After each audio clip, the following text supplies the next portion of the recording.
Hi friends, welcome to my channel. బాగున్నారా friends? మీరంతా బాగుండాలని మనస్ఫూర్తిగా కోరుకున్నాను. ఎలా ఉన్నారు ఏంటి? కామెంట్ సెక్షన్లో అయితే కామెంట్ చేసేయండి. లేట్ లేకుండా వీడియోలోకి అయితే వెళ్దాము. ఈ వీడియోలో నేను ఈరోజు హాల్ అంతా క్లీన్ చేస్తున్నాను ఫ్రెండ్స్. అలాగే ఈరోజు మా మేడం ఒక పొద్దు ఉంది. ఇప్పుడు రంజాన్ అయిపోయినాక 6 రోజులు ఉంటారనమాట ఈ నెలలో, ఏప్రిల్ నెలలో. ఇంకా అందుకని ఈ రోజుకి 5 రోజులు అయిపోయింది. ఈరోజు వాళ్ళ అక్క కూడా వస్తుందంట ఇక్కడ సాయంత్రము ఒక పొద్దు టయానికి, ఒక పొద్దు ఏడవడానికి. బేస్తవారమే శుక్రవారం కలుసుకున్నారు అందరూ వాళ్ళ అమ్మ వాళ్ళ ఇంట్లో. మళ్ళీ ఈరోజు ఈ లోపలే ప్రేమలు ఎక్కువైపోయి మళ్ళీ ఈరోజు వస్తుందంట. ఇంకా ఆమె వస్తుందని ఎన్ని రకాలు చేయమనిందంటే అన్ని రకాలు చేయమనింది ఫ్రెండ్స్. వాళ్ళు వారం వారం కలుసుకునే వాళ్ళకి అంత ప్రేమలు ఉంటే, మనము ఇక్కడ 2 ఏళ్ళు 3 ఏళ్ళు, ఒకరైతే 5 ఏళ్ళు 6 ఏళ్ళు 10 ఏళ్ళు కూడా పోని వాళ్ళు ఉంటారు. వాళ్ళు ఎంత ప్రేమలు ఉంటాయి వాళ్ళకి చెప్పండి. మనం ఏదైనా ఇంటి దగ్గర జరిగిందని బాధపడుతుంటే ఏం చెప్తారు తెలుసా? ఇషా అల్లా ఇషా అల్లా, ఏం కాదులే అని అంటారు అంతే.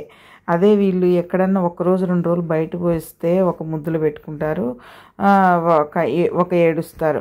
వాళ్ళకి 1 రోజుకి అలా ఉంటే మనం సంవత్సరాలు పొడుగుగా ఉండే వాళ్ళకి మనకెట్లా ఉంటుంది ఫ్రెండ్స్? ఒకసారి అర్థం చేసుకోండి. వాళ్ళదేనా మనసు, మనది కాదా మనసు చెప్పండి. నాకెందుకు భలే బాధ అనిపించింది. అలా ఆమె వస్తుందనేసి ఇంకా ఎన్ని చెప్పిందంటే అన్ని చెప్పింది. బేస్తవారం శుక్రవారం కలుస్తారు వాళ్ళు మామూలుగా. మీకు తెలిసిందే, శుక్రవారం బేస్తవారం ఇక్కడ కోయట్లో వాళ్ళ అమ్మగారి ఇంట్లో ఆ కూతుర్లందరూ కలుస్తారనమాట.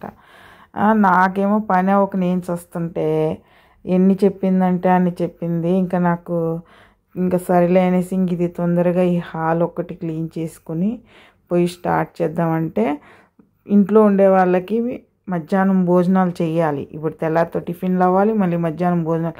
ఆమెకంట రోజు అదే వెయిట్ చేసి పెడితే తింటునింది. ఇప్పుడేమో మళ్ళీ సపరేట్గా చేయమనింది. సాయంత్రం 4ంటికి స్టార్ట్ చేయనింది.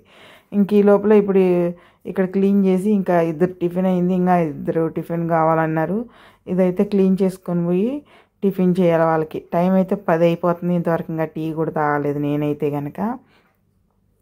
ఇంక ఇక్కడ ఇవన్నీ సెంటి బాటిల్, ఈ టేబుళ్ళు, ఈ తలుపులు ఇవన్నీ క్లీన్ చేస్తే కింద అయితే తోసేసాను.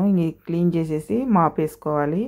ఇవి వేసేసుకొని తొందరగా వెళ్ళి వాళ్ళకి టిఫిన్ చేసి మళ్ళీ మధ్యాహ్నం భోజనం, వాళ్ళకి మధ్యాహ్నం భోజనము మళ్ళీ 4ంటికి స్టార్ట్ చేయాలా వాళ్ళకన్నమాట. ఎన్ని రకాలు చెప్పింది, ఎన్ని రకాలు చేశాను మీకు కూడా చూపిస్తాను. చేసేటప్పుడు అయితే వీడియో తెలియదు, చేశాక వీడియో తీసి పెడతాను చూడండి. ఎందుకంటే చేసేటప్పుడు టైం నాకు సరిపోదు ఫ్రెండ్స్ అస్సలు. చూసారా, ఇప్పుడు వీడియో కూడా పెట్టడానికి కుదరట్లేదు. 2 రోజులకు ఒకటి పెడుతున్నాను. చూడండి ఏమేమి చేశాను. మటను కోబోస్ చేసినాను, మటన్ చేశాను, గేమాతులు చేశాను, గ్లాసులు అయితే పెట్టేశాను. అది చికెన్ కర్రీ, మన ఇండియా స్టైల్లో కారం కూర చేయమనింది. ఇదైతే బెండకాయలు ఉర్లగడ్డ వేసి కూర చేయమనింది, చేశాను. దాంట్లో ఖర్జూరం పెట్టేశాను. ఇంకొకటి పెరుగు ఉడకబెట్టి నెయ్యి అయితే వేసేసాను. చూడండి, ఇదైతే ఎండుమిరపకాయలు దంచి పెట్టేశాను అన్నమాట. అది ఇప్పుడు ఇవే కాదు, ఇంకా అన్నము అవన్నీ పెట్టాలి, సేమియా అవన్నీ చేశాను. ఎన్ని రకాలు చేపించిందో చూడండి వాళ్ళిద్దరికీ అన్నమాట. గేమాతులు తర్వాత ఈ గేమాతుల పిండిలో చూడండి ఫ్రెండ్స్, ఆనియన్స్ కట్ చేసి మన ఇండియా స్టైల్లో బోండాలు మారేసాను. శనగపిండి బోండాలు స్టైల్లో వచ్చాయి, భలే టేస్టీగా ఉంటుంది ఫ్రెండ్స్. దాంట్లో కారం ఉండి అద్దుకొని తింటే చికెన్ కర్రీ అనమాట. వాళ్ళ అక్కకి టమాటా రసం అంటే ఇష్టము, అందుకని వాళ్ళ ఇంటికి ఎత్తుకుపోతుందంట పెట్టమని దండిగా. అందుకని టమాటా అయితే ఉడక పెడుతున్నాను. టమాటా రసము ఇంటికి ఎత్తుకుపోయి ఆమె సూప్ లాగా తాగుతుంది. నేను చేసే రసం అంటే ఆమెకు అంత ఇష్టం. చూడండి చికెన్ రైస్. ఓకేనా? Thank you friends.